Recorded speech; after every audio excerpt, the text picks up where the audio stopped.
Students, मैं turning point से अमित मिश्रा। आज आपके सामने वो टॉपिक है जो किसी भी लेवल पर किसी भी परीक्षा में इसके क्वेश्चंस छूटते नहीं है। तो ये कह सकते हैं कि हर कंपटीशन में और स्पेशली क्लास 10th में ये टॉपिक आपके लिए टर्निंग पॉइंट हो सकता है। इसलिए मैं कहूँगा आप इसको बड़े ही पेशेंस के साथ इसको देखना है और एक एक पॉइंट को यहाँ पर डिस्क्राइब किया जाएगा। कुछ यहाँ पर पॉइंट्स हैं जो हम आपको डिस्कस करेंगे। पहले देखते हैं ह्यूमन आईज। ह्यूमन आईज एक ball like spherical shape structure है।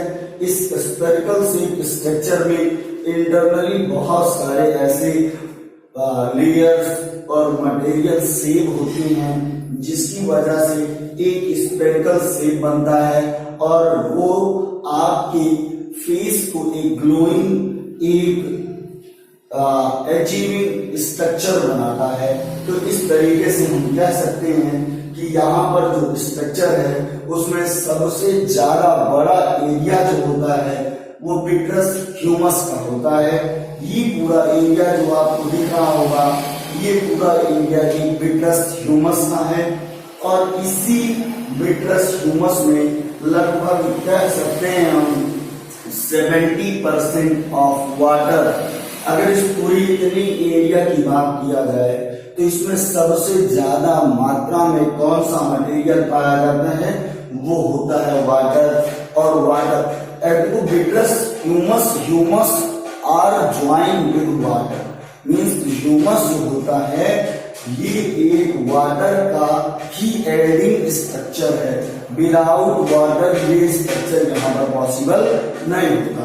तो ये काफी क्वेश्चन बनता है why the vitreous humus are find in this area. यहाँ विट्रस ह्यूमस क्यों पाया जाता है? अगर ऐसा ना हो तो ये लेयर्स आपस में क्या कर जाएंगी, सिंक कर जाएंगी और आपका जो ये ओवल शेप स्ट्रक्चर है वो ओवल शेप स्ट्रक्चर आपको फाइंड नहीं होगा। आगे बात करते हैं इस विट्रस ह्यूमस के बाद यहाँ पर फ्रंट में ही एक ऐसा स्ट्रक्चर होता है जो कि चैम्बर के फॉर्म में है। यहाँ पर ये एरिया तो बड़ी पर इसके पहले वाली एरिया जो होती है वो कम होती है जिसे हम एक्वस ह्यूमस कहते हैं। क्या कहते हैं? Aqueous humus.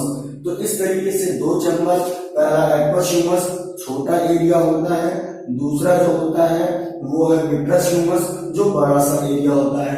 एक्वस ह्यूमस जो होता है यहाँ पर लेंस को, सीलियरी मसल्स को और सीलियरी बॉडीज को एक दूसरे से जुड़ने से या प्रोटेक्ट करती हैं जिसकी वजह से यहाँ से आपका cornea, ciliary body, ciliary muscles और लेंस एक दूसरे से सिंक नहीं हो पाते हैं। दूसरा जो एक्वस ह्यूमस है उसमें बहुत सारी लेयर्स जो हैं यहाँ पर देख सकते हैं स्क्लेरा, रेटिना और फोविया और कोराइड। ये जो लेयर्स होती हैं ये एक दूसरे से सिंक नहीं हो पाती हैं। अगर ये दोनों नहीं होता तो हमारे आईज का स्ट्रक्चर पॉसिबल नहीं। तो हम एक एक डिस्कस करते हैं। यहाँ पे सबसे बड़ी बात जो आपको बाहर की लेयर दिख रही होगी यहाँ पर है स्क्लेरा। पहली लेयर होती है मीन्स यहाँ पर आपको दिख भी रहा होगा 3 type of the layer in eyes. Means हम कह सकते हैं आईज में कितनी टाइप की लेयर होती हैं? 3 टाइप की लेयर होती हैं। पहली लेयर जिसे हम इनर लेयर कहते हैं, यहाँ पे अंदर की तरफ जो लेयर है उसे इनर लेयर कहा जाता है और इनर लेयर का नाम है रेटिना। उस इनर लेयर को हम रेटिना कहते हैं। अगला मिड लेयर। मिड लेयर जो बीच की लेयर होती है उसे हम कोरोइड्स कहते हैं। क्या कहते हैं? कोरोइड्स। यहाँ पर कोरोइड्स कहा जाता है। और अगला एक्सटर्नल लेयर जो सबसे बाहर की लेयर होती है उसे हम कहते हैं स्क्लेरा।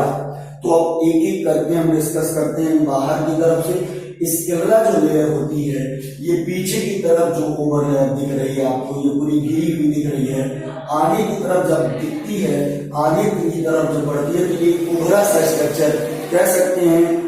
आपको सॉइल स्ट्रक्चर दिखता है, वह सॉइल स्ट्रक्चर होता कौन सा है? कॉर्निया। क्या होता है? कॉर्निया। तो कॉर्निया के बारे में भी थोड़ा सा हम लोग डिस्कस कर लेते हैं।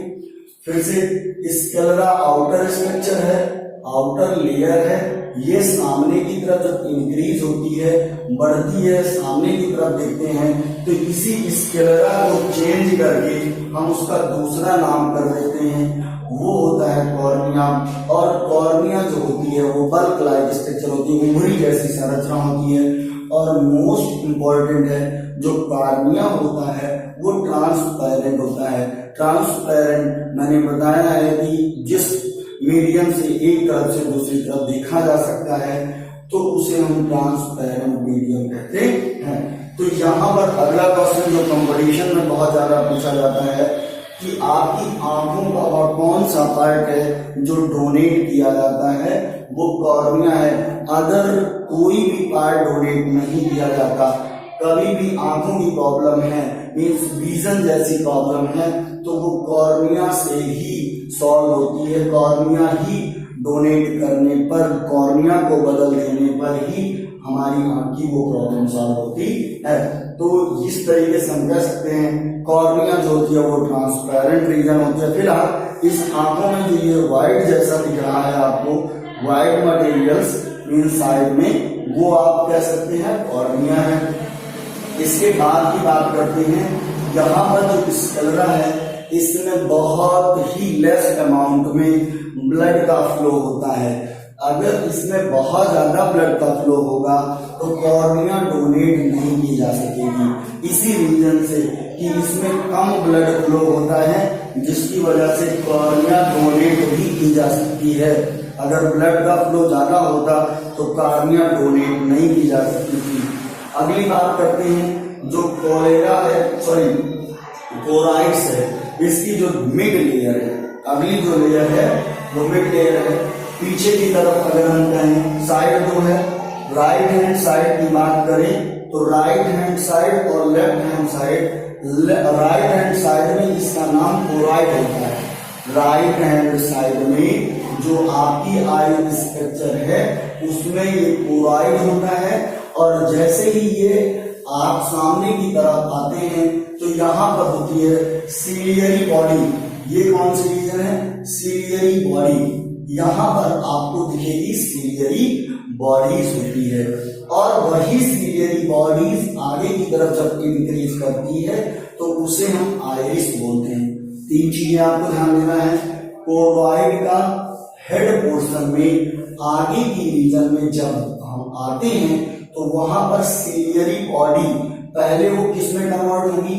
सीलियरी बॉडी में। और सीलियरी बॉडी जो होती है यहाँ धीरे से आगे की तरफ जब बढ़ती है तो उसी को हम आइरिस कहते हैं। फिर से ध्यान से समझिएगा, यहाँ पर ये कोरॉइड्स जो होता है वो बहुत थिन लेयर होती है, मीन्स राइट हैंड में इसकी जो लेयर होती है बहुत थिन होती है, और जो लेफ्ट हैंड में है उस पे जब यहाँ पे सीलियरी बॉडी की बात करते हैं तो वो लेयर जो होती है थोड़ी थिक होती है। बट जब हम आइरिस की बात करते हैं तो वहां पर एरिया हमारा ज्यादा थिक हो जाता है। तो सीलियरी बॉडी का ही जो डाउन पार्ट, यहाँ पे आपको थोड़ा सा लाइन जैसा स्ट्रक्चर दिख रहा होगा जिसे हम सीलियरी मसल्स कहते हैं। और ये सीलियरी मसल्स जो होता है वो हमारे लेंस को बाइंड किए होता है, पकड़े हुए होता है, मीन्स फिक्स करता है। अगर यहीं पर ये सीलियरी मसल्स ना हो तो ये कह सकते हैं कि हमारा लेंस जो है इधर उधर हो जाएगा, जिसकी वजह से हमारी जो इमेज होगी उसका फॉर्मेशन सही नहीं होगा। इस तरीके से और भी बातें करते हैं। आपके माइंड में आ रहा होगा कि जो हमारा लेंस होता है वो होता होगा कहाँ का? ग्लास का। ऐसा नहीं, ये हमारा जो होता है कनेक्टिव टिश्यू का मिलकर बना होता है। तो जैसे ही कभी भी मान लीजिए सीलियरी मसल्स थोड़ा कॉन्ट्रैक्ट होती है, मान लीजिए वो खिंच जाती हैं, तो उस कंडीशन में हमारा लेंस जो होता है वो भी थोड़ा बहुत एडजस्टेबल होता है, वो खिंच जाता है, लंबा हो जाता है, चौड़ा भी हो जाता है, इसी सीलियरी मसल्स की वजह से। तो इसमें मैंने अभी बात किया कि कोरॉइड पतली लेयर होती है, थिन लेयर। तो आपसे क्वेश्चन पूछेगा कि आईज में वह कौन सी लेयर है जो बहुत पतली होती है, थिन लेयर होती है, वो होती है कौन सी लेयर? कोवाइड लेयर। कोवाइड लेयर सामने की तरफ आने पर पहले चेंज होती है किसमें? सीलियरी बॉडी में, फिर चेंज होती है आइरिस में, और सीलियरी बॉडी की ही प्लेस से सीलियरी मसल्स का इमिशन होता है, निकलते हैं, जिसकी वजह से हमारा लेंस बाइंड होता है। और यहीं पर आइरिस जो होता है मेन इंपॉर्टेंट है। आइरिस के बारे में अगर हम बात करें तो ये जो हमारी जो कोरॉइड्स है, ये कोरॉइड्स जो होता है कुछ ब्लड का फ्लो, कुछ ब्लड किसको देता है? स्क्लेरा को देता है। ये खुद का ब्लड फ्लो नहीं करता, मीन्स इसमें ब्लड वेसल्स होती ही नहीं है, या इसके आसपास की जो ब्लड वेसल्स होती हैं उन्हीं से डिफ्यूजन के माध्यम से। तो क्वेश्चन उठता है कि स्क्लेरा किसकी वजह से अपने न्यूट्रिशंस को, किसके माध्यम से अपने न्यूट्रिशंस को लेती हैं? तो वो ब्लड वेसल्स से, या कह सकते हैं कुछ कोरॉइड्स लेयर से अपने न्यूट्रिशंस को लेती रहती हैं। और कोरॉइड्स जो होता है अगली लेयर जो यहाँ पर दिया गया है आपका, एक कह सकते हैं इनर लेयर। इनर मीन्स अंदर वाली जो लेयर होती है वो लेयर होती है रेटिना। तो रेटिना जो लेयर होती है वो सबसे अंदर की लेयर होती है। फिलहाल क्लास 10th की अगर बात किया जाए तो केवल रेटिना को हम लोग इमेज फॉर्मेशन लेयर बोलते हैं। क्या बोलते हैं? इमेज फॉर्मेशन लेयर एनसीईआरटी के हिसाब से। लेकिन अगर थोड़ा इसका लेवल चेंज कर दिया जाए तो रेटिना की जो होती है 10 लेयर होती है, काफी बुकों में 9 लेयर मिलेगी, लेकिन आपको समझना है 10 लेयर। जो 5 लेयर होती हैं वो 5 लेयर न्यूट्रिशन कौन देता है? कोरॉइड देता है। तो आपसे क्वेश्चन ऐसे पूछ सकते हैं कि retina 5 layers are nutrition take from, किससे? कोरॉइड से।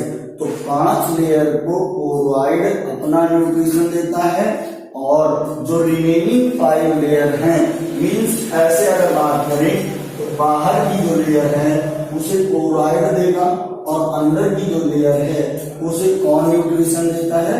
खुद इटसेल्फ। रेटिना की जो लेयर होती है वो खुद ही देती हैं अपने आप से। तो इस तरीके से हम कह सकते हैं कि अगली जो पॉइंट्स होंगे यहाँ पे बात करते हैं आइरिस। आइरिस एक पिगमेंटेड होता है। क्या होता है?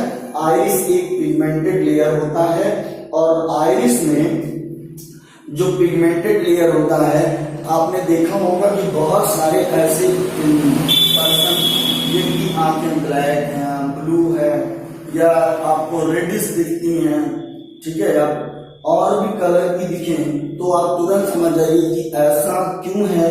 वो है आइरिस की वजह से। अगर आइरिस ऐसा नहीं करेगा तो कहते हैं कि आपकी आंखों का कोई कलर समझ में नहीं आएगा। तो इस तरीके से आइरिस की बात करें हम तो एकदम मिड में, जो एकदम मिड में है उसे हम प्यूपिल कहते हैं। क्या कहते हैं? प्यूपिल। तो आपसे कंपटीशन लेवल पे पूछता है कि कौन सी आइस का कौन सा ऐसा पार्ट होता है जो कलरफुल होता है, तो वो कलरफुल कौन सा पार्ट होता है? आइरिस होता है। ठीक है। और आइरिस पोर्शन में 2 चीजें होती हैं। रेडियल फाइबर मीन्स उसी आइरिस में, अगर आइरिस की बात करें, यहाँ पे देखेंगे आप, आइरिस की बात करें तो एक ये आपको ऐसे लाइन दिख रही होगी, ऐसे कुछ लाइन दिख रही, जैसे आपने देखा होगा कि हमारे फ्लैग में होती है, मिड में जो सर्कल में उसमें लाइंस होती हैं, तो उसमें जो स्टैंडिंग लाइन होती हैं, खड़ी हुई लाइन, उसे हम रेडियल फाइबर कहते हैं।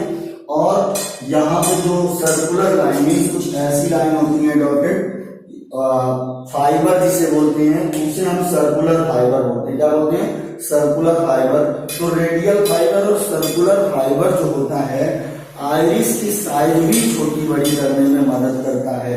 अब मान लीजिए लाइट पड़ती है तो यहाँ पर जो होगा प्यूपिल, इस मिड में जो छोटा सा पॉइंट होता है उसे प्यूपिल बोलते हैं, और और जैसे ही लाइट पड़ती है, आप कह सकते हैं जब कभी भी धूप होती है तो आप घर के पर्दों को बंद कर देते हैं, बहुत थोड़ी सी जगह में खोलते हैं, लेकिन जब वहीं धूप चली जाती है तो आप पर्दे को पूरी तरीके से खोल देते हैं। तो इस तरीके से हम कह सकते हैं कि लाइट पड़ने पर आपकी आइरिस की और प्यूपिल की जो साइज होती है वो छोटी हो जाएगी, और जैसे ही लाइट जब आपकी कम होगी वहां पर प्यूपिल की साइज बड़ी हो जाएगी।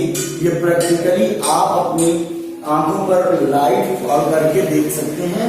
तो यहाँ पर दो प्रकार के फाइबर होते हैं, किसमें, किस पोर्शन में, पोर्शन होगा आइरिस। आइरिस पोर्शन में कभी कभी क्वेश्चन आता है कि कितने टाइप के फाइबर होते हैं, तो 2 टाइप के, पहला होता है रेडियल फाइबर और दूसरा होता है सर्कुलर फाइबर। तो इस तरीके से हम कह सकते हैं। और भी क्वेश्चन बनता है कि किसकी आंखों में किसकी साइजें बढ़ती और घटती हैं, तो आपकी प्यूपिल की साइजें इंक्रीज और डिक्रीज करती हैं। इस तरीके से हम कह सकते हैं कि यहाँ पर जो अगली लेयर होती है, तो यहाँ रेटिना जो होता है, रेटिना का जितना मैसेज होता है, जितने लेयर्स होती हैं, वो इस तरीके से कुछ स्ट्रक्चर बनाती हैं। यहाँ पे हम देख सकते हैं, पहला rod shape and cone structure. ऐसे रॉड शेप कोन स्ट्रक्चर, ये मान लीजिए मैं बताऊं, रेटिना में मैंने 10 लेयर बताया है, पर क्लास 10 लेवल पे 3 लेयर ही बहुत पॉसिबल है आपके लिए, आप पढ़ सकते हैं। तो यहाँ पे पहला रेटिना का जो लेयर होता है फोटो रिसेप्टर, ये लेयर होती है RC। फोटो रिसेप्टर का क्या होता है, रॉड एंड कॉन्ट्रैक्ट से जैसे ही ये लेयर अगली लेवल में जाती हैं, अगली लेवल में वैसे ही थोड़ा ये बेंड होना शुरू हो जाती है, और उस लेयर को हम कहते हैं बाइपोलर सेल। क्या बोलते हैं, बाइपोलर सेल। और इसी को हम फर्स्ट लेवल या फर्स्ट नर्व फाइबर बोलते हैं। क्या बोलते हैं, फर्स्ट नर्व फाइबर। ठीक है, अगली बार जो लेयर होती हैं वो इसी से जुड़ी हुई होती हैं, और अगली बार ये लेयर ऐसी मिलकर जाके कहीं एक जगह पर ये मीट होती हैं, जिस पूरे एरिया को हम लोग बोलते हैं सीलियरी मसल, ऑप्टिकल नर्व। ये नर्व जैसी स्ट्रक्चर होती हैं, और ये नर्व जैसी स्ट्रक्चर आके यहाँ पर मिलती हैं, तो उस पूरी एरिया को हम ऑप्टिकल नर्व बोलते हैं। और ये ऑप्टिकल नर्व सीधा जाके आके स्मॉल ब्रेन पर जाके ज्वाइंट होता है, जिससे सारी इंफॉर्मेशन आइज को यहाँ से फाइंड आउट होती रहती है। इस तरीके से हम कह सकते हैं ये एरिया आपकी है। और यहाँ पे इम्पोर्टेंस है, जो आपकी रेटिना है वहां पर ब्लड की सप्लाई सबसे ज्यादा कौन करता है, वो कोराइड्स ही करता है। ठीक है, तो इस तरीके से ये आपका आइज का स्ट्रक्चर है। आपको कोई भी क्वेरी है तो आप यहाँ पे देखेंगे, एक यहाँ पे सस्पेंशियल लिगामेंट्स है। सस्पेंशियल लिगामेंट्स जो होता है ये लेंस को एक तरीके से कह सकते हैं कि लेंस को बेंड होने से बचाता है। ठीक है, बेंड होने का मतलब उसे कोई डैमेज होने से बचाता है। तो एक चीज और बताते हैं, कुछ डिजीज के बारे में हम लोग डिस्कस कर लेते हैं। पहला, जब कोई भी ब्लाइंडनेस डिजीज होगा तो उसमें डोनेटिंग पार्ट क्या होता है, कॉर्निया होता है। बट मान लीजिए कभी भी ऐसा होता है कि आपकी इस इक्वस ह्यूमस जो होता है उसकी एरिया बढ़ जाती है, तो आपके आंखों में सूजन सी आ जाती है, तो उस बीमारी को हम ग्लूकोमा बोलते हैं। क्या बोलते हैं, ग्लूकोमा। समझिएगा ध्यान से, आपसे क्वेश्चन पूछेगा ग्लूकोमा डिजीज किस प्लेस पर होती है, तो एक्वस ह्यूमस के इंक्रीज या डिक्रीज होने पर ग्लूकोमा डिजीज हो जाती है। आगे बात करेंगे हम लोग। अगर अगली डिजीज की बात करें तो लेंस बेस क्या है, लेंस, अगर लेंस में कोई डिफेक्ट हो जाता है तो लेंस को ट्रांसप्लांट किया जाता है, और ये ट्रांसप्लांट जो होता है वो कैटरेक्ट बोला जाता है। क्या बोला जाता है, कैटरेक्ट। ट्रांसप्लांट, ऐसी बीमारी का नाम भी कॉन्ट्रैक्ट बोला जाता है। आपने सुना होगा, ऐसा कुछ किसी को हुआ होगा तो कॉन्ट्रैक्ट। और जो ये लेंस उस समय लगाया जाता है वो आर्टिफिशियल लेंस होता है। इसमें पहले जैसी फ्लेक्सिबिलिटी तो नहीं होती है, पर वो ऑप्टिकल कह सकते हैं आर्टिफिशियल लेंस होता है। इस तरीके से हम कह सकते हैं कि पहले जैसी मजबूती नहीं रह जाती है, बहुत अच्छी विजिबिलिटी नहीं यहाँ हो जाती है। और आपने कभी कभी देखा होगा कि आपकी आंखों के सामने बहुत सारे ऐसे स्ट्रक्चर मिल जाते हैं जिसकी वजह से विजन प्रॉब्लम होती है। तो विजन प्रॉब्लम होने में वो चीज जो होता है वो किस रीजन में होता है, कॉर्निया के रीजन में होता है। कॉर्निया के प्लेस पर होता है। कभी कभी आइरिस की प्लेस पर भी ऐसा दिखता है, रेडिश कलर कुछ हो जाता है। तो इस तरीके से हम लोग कह सकते हैं कि आइरिस का टोटल यही स्ट्रक्चर है। की पॉइंट आपको डिस्कस किया गया। आपको कोई दिक्कत है तो कमेंट कीजिए, और अगर आपको समझ में आया तो वीडियो को लाइक कीजिए, शेयर कीजिए। और अगर आपको समझ में नहीं